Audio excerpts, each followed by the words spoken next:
If you have ever stood in the grocery store holding a can of sardines and thought, I know these are supposed to be healthy, but what on earth am I actually supposed to do with them? Then this conversation is for you. And if you tried them once, didn't love them, and quietly decided they just were not for you, oh, I understand that too. I really do. Because so often it is not the sardines themselves that are the problem. It is the little mistakes people make before those fish ever reach the plate. Tiny choices, tiny habits, but they can completely change the taste, the texture, and even the nutrition you get from them. And that matters, especially for women in this season of life. Because after 50, after 60, we are not just eating for the moment anymore. We are eating for muscle, for bones, for brain health, for energy, for inflammation, for the kind of resilience that lets us feel steady and strong in our own bodies. And sardines, humble as they may seem, can be one of the most powerful foods to support all of that. They are rich in protein. They give us omega-3 fats. They offer calcium, vitamin D, and other nutrients that become even more important as we age, but only if we use them well. So today I want to walk you through the biggest mistakes people make with sardines, and more importantly, how to avoid them. Not in a rigid, preachy way, just woman to woman, real life, real food, real choices that can help you feel better. Let's start with one that surprises so many people: throwing away the bones. Now I know, the word bones does not exactly make your lunch sound appealing. Most of us were taught to be wary of fish bones, and for good reason with larger fish. But sardines are different.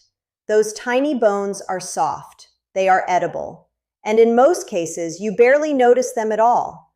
What you do notice, once you understand what they offer, is that they are one of the reasons sardines are such a nutritional gem. Those little bones are packed with calcium, and for women in midlife and beyond, calcium matters.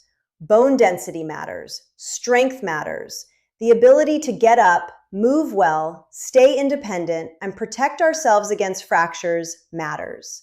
When you remove the bones, you are removing one of the best parts. So unless there is a very specific reason you need boneless sardines, I encourage you to keep them. Think of them as built-in bone support, quietly doing their job without asking for applause. The next mistake happens before you even bring the can home: choosing sardines packed in water instead of oil. Now I understand why people do this. Water sounds lighter, cleaner, lower calorie, more diet-friendly. But I want us to move away from that old mindset that lighter always means better. Especially at this age, nourishment matters more than diet culture nonsense. Sardines naturally contain healthy fats, particularly omega-3s, which are wonderful for the heart, the brain, and inflammation. When sardines are packed in a good quality oil, especially olive oil, the flavor is richer, the texture is more pleasant, and the fish tends to stay moist and satisfying. Water-packed sardines can be dry, bland, and frankly a little disappointing. And if a food feels disappointing, you are less likely to keep eating it. I would much rather see you enjoy a properly nourishing food than force yourself through a sad version of it because the label looked more virtuous. Healthy fat is not the enemy. In many cases, it is part of the gift. Another common mistake is opening a can, using half, and then forgetting about the rest in the fridge. We have all done this with something. You tell yourself you will come back to it tomorrow. Then tomorrow becomes 3 days later. Then you stare at it and wonder whether it is still okay.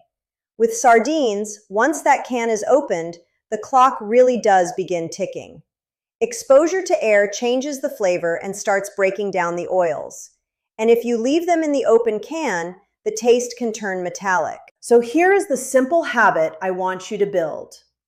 If you do not finish the can, transfer the leftovers right away into a clean, airtight container. Glass is wonderful if you have it. Plastic is fine too, as long as it seals well.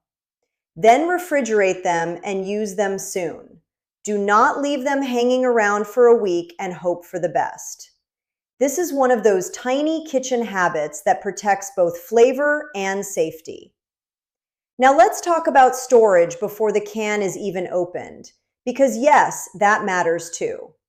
A lot of people treat canned food as if it lasts forever no matter what. But heat, sunlight, and moisture are not your friends here. If sardines sit near the stove, in a hot garage, or in a damp cabinet, quality can decline. Oils can go off. The can itself can deteriorate. So store them somewhere cool and dry. And before opening any can, take a quick look. If it is bulging, leaking, rusted, or deeply dented around the seams, let it go. I know none of us likes wasting food, but food poisoning is not the kind of adventure we are looking for. Now here is a mistake that is less about safety and more about joy. Only eating sardines straight from the can. Listen, there is nothing wrong with convenience. I am all for making healthy eating easy. But if the only way you ever eat sardines is plain, cold, and slightly begrudgingly over the sink, you are missing their magic. Sardines are not just a snack. They are an ingredient. You can mash them with avocado and lemon for a beautiful spread. You can layer them on toast with sliced tomato, fresh herbs, and a little cracked pepper. You can add them to pasta with garlic, olive oil, and greens. You can tuck them into a salad with cucumbers, olives, and red onion. You can fold them into scrambled eggs if that appeals to you. They can be part of lunch, a savory breakfast, or a quick dinner when your energy is low and cooking feels like too much. And I want to pause on that for a moment because many women I speak to are tired. Not lazy, tired. There is a difference. Sardines can be one of those beautiful little support foods that help you nourish yourself without a complicated production. Another mistake is assuming all sardines taste the same. They do not. Just like olive oil, coffee, or yogurt, quality varies. Origin matters, packing liquid matters, brand matters. One tin might be delicate and pleasant, another might be overly salty, mushy, or harsh. So if you had a bad experience once, please do not make that the final word. Try another kind, especially one packed in olive oil. Sometimes all that stands between "I hate sardines" and "oh, these are actually lovely" is one better can. Now let's talk about pairing, because this can change everything. Sardines are rich, they are savory, they have presence. So they do best with foods that brighten and balance them. Lemon is wonderful. Vinegar works beautifully. Fresh herbs, chopped tomato, capers, thinly sliced onion, crisp cucumbers, peppery greens, all of those can lift sardines and make them feel fresh instead of heavy. What tends not to work as well are overly sweet pairings or thick, creamy, heavy sauces. Sardines need contrast. They want a little sparkle around them. This is true in food and, frankly, in life. Sometimes richness needs brightness beside it. Now, I want to mention a mistake that seems sensible, but actually robs you of the very thing you bought the sardines for: rinsing them. Some people rinse sardines because they want to reduce the salt or wash away the fishy taste. But when you do that, you also wash away flavor.